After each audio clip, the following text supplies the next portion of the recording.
দর্শক, আসছে ষষ্ঠ স্থানীয় সরকার নির্বাচন। এই স্থানীয় সরকার নির্বাচনে এর মধ্যে জাতীয় পর্যায়ে যে নির্বাচন শেষ হওয়ার পরপরই স্থানীয় সরকার নির্বাচন শুরু হয়েছে। আমরা এই মুহূর্তে পীরগাছা উপজেলায় রয়েছি। পীরগাছা উপজেলায় আগামী ৪ মে এই উপজেলার নির্বাচনের কথা ঘোষণা করেছেন নির্বাচন কমিশন।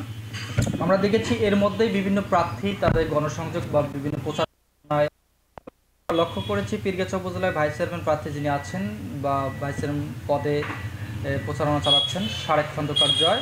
আজকে আমরা একান্ত তার একটি সাক্ষাৎকার নেব এবং তার সঙ্গে একান্ত কথা বলবো, তার কাছে জানতে চাবো তার এই উপজেলা আপনার হচ্ছে এই নির্বাচনে আসার কারণটা কি, এটা একটু জানতে চাচ্ছি।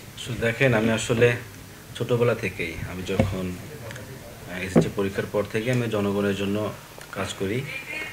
সমাজের উন্নয়নমূলক কাজগুলো আমি আমার সামাজিক সংগঠনের মাধ্যমে করে থাকি। আমার 3টে সামাজিক সংগঠন আছে। পথশ্রী সেবা সংগঠন বাংলাদেশ পরিচালনা করে। আমার বাংলাদেশে 44টা জেলা সংগঠনের শাখা আছে, আমার মাধ্যমে পরিচালিত হয়। আমি পীরগাছা উপজেলায় সর্বপ্রথম রক্তদান সংগঠন করেছি, বিন্দু রক্তদান সংগঠন। আর আমার একটা সংস্থাও আছে, পিএসডিও। আমি এর মাধ্যমেই পীরগাছা প্রতিটা ইউনিয়নেই এই সমাজের অবহেলিত মানুষদেরকে নিয়ে আমি কাজ করে থাকি। আপনারা সামাজিক যোগাযোগ মাধ্যমে দেখতে পাবেন, আপনারা সবাই জানেন, পীরগাছা মানুষ সবাই জানে। আর আমার ফ্যামিলিতে আমার দাদা সাবেক সংসদ সদস্য, এই আসনের এমপি ছিলেন, পীরগাছা কাউনিয়ার মরহুম আলহাজ আব্দুর রাজ্জাক। আমি তার নাতি। তিনি আমার সবসময় আমাকে অনুপ্রেরণা যোগাতো আমার দাদা। আমি আসলে দাদার কাছ থেকে এগুলো পেয়েছি। আমার দাদা সবসময় আমাকে বলতো মানুষের সেবা করতে।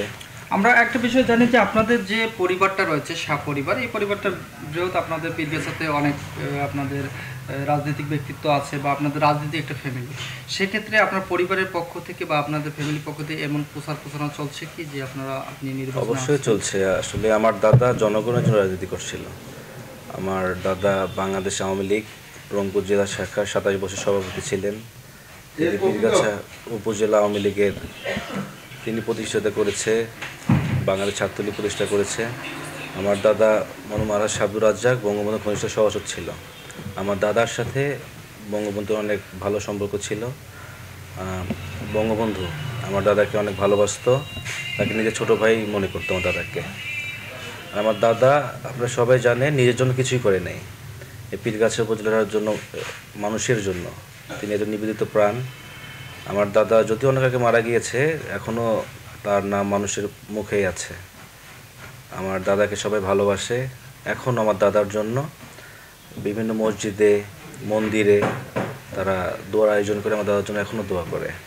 আমার এই দিকটা অনেক ভালো লাগে। আসলে আমি আমার দাদার আদর্শ নিয়েই মানুষের জন্য কাজ করি।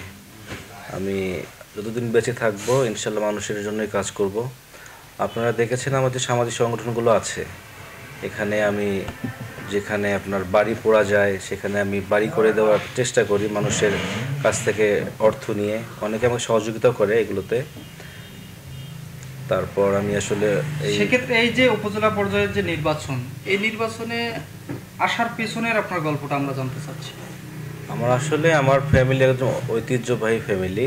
দাদা মারা যাওয়ার পরেই আসলে সেইভাবে কেউ নির্বাচনে অংশগ্রহণ করে নাই। আমি বিভিন্ন ইউনিয়নে ঘুরেছি। আমার দাদার অনেক অনুসারী আছে, অনেক ভালোবাসে মানুষ আছে। আমার দাদাকে এখনও অনেক মানুষ ভালোবাসে।